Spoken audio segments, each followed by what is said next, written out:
Thank you. Thank you so much. Hello, everyone. I'm so excited and happy to be here. Thank you for everyone organizing this, for allowing us to have this opportunity. Hello to everyone in the chat. So today, I'm very excited to be presenting here because our neighbor country, Puerto Rico, really needs it, and I'm super excited to be amongst these beautiful people who are we're talking really about important things, and I really appreciate the opportunity to be here. So my topic is called consciously exploring the certainty uncertainty. Um, Mainly because I truly believe that the art of teaching, as we know, it's really involves uncertainty, involves a very complex activity, and I think that we all are familiar with that. And it's I think today my intention is just briefly talk a little bit and open that and just plant that seed to understand how exploring the unknown, it could be a really good thing for all our students in an English classroom. And I think I truly believe that these tensions that form around, I think it's part of our world, it's part of life out there, and I really feel that it's important to talk about them and explore them with our students. So, and I'm pretty sure that all of us have been somehow related to uh, the situation, like when our students say, like, teacher, can you tell me the answer to this, and or how do you pronounce this, and we say like, oh, there are different ways to do that, and we are not able to give that exact answer they're expecting, and just really look at their face and you see like, yeah, they're waiting for it, they really want us to give us the exact answer. And I think it's important that we start talking about how those things really can be explored, um, and just really understanding how this tension that forms while you're in the classroom could be seen in that triangle, and then had it in the presentation. I'm not sure if you all can look at the presentation right now, but this triangle of the model of teaching and learning that I'm pretty sure all of us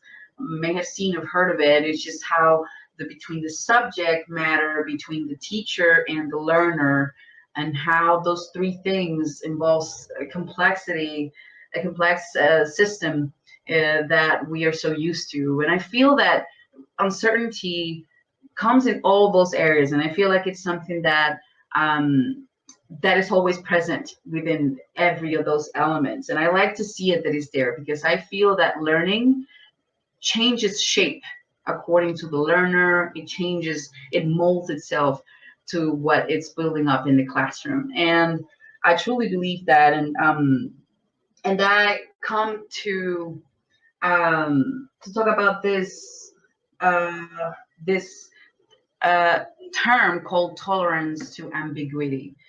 And I researched this topic a while ago, and it was really interesting to me to see. I'm still reading a lot about it because I feel it's so interesting.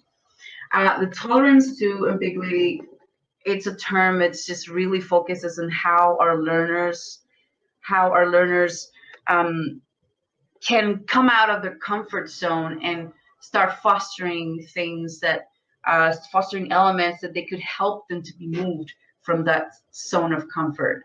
Um, and it was just really, really important to talk about. And I think there's an author called Johnson. He says, if we really want people to use language in a communicative way, in a really way that they can approach to anyone around the world, really there needs to be some tolerance to ambiguity, because out there you really can't tell what is there. It's really a territory to be explored. And that's where I came and just tried to talk a little bit about how surrendering to that uncertainty could be a really um, really cool topic to explore. And I'm going to try to do this without the presentation to give you some topics. Not sure why my presentation is not loading the document, but I hope you all can see it or at least listen to me.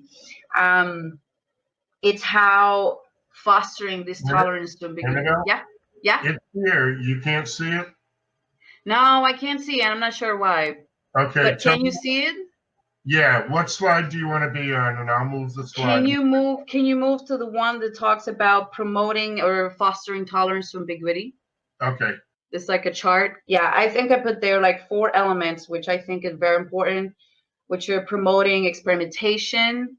Hopefully that's the one I'm in.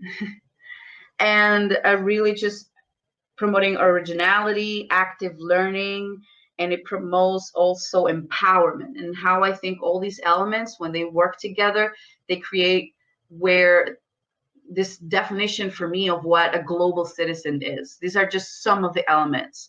But I feel like related to this, it just really focuses on that and touches that little thing about how to explore how our students can get to be global citizens. Because we know that out there, our students, they need to be ready for what is out there, not really for what is in the classroom. So I'm very happy to be exploring and tapping on that in my classroom as well. And moving towards that, I think that my point in fostering the tolerance to ambiguity focuses mainly on stepping away from that paradigm from right and wrong that a lot of students are expected to see in the classroom. And maybe Rob, you can change to the next slide, which is I think probably the last one. No, the second to last. And this one is just how I understand the stepping away from that paradigm could help our students and our learners to resist that and try to work on that resistance. And I'm tapping a little bit on what Mary Scholl's school as well, and she mentioned something about creating a space and holding a space. And I also believe that there should be a moment in the classroom where you can hold space for acknowledgement of what uncertainty can bring.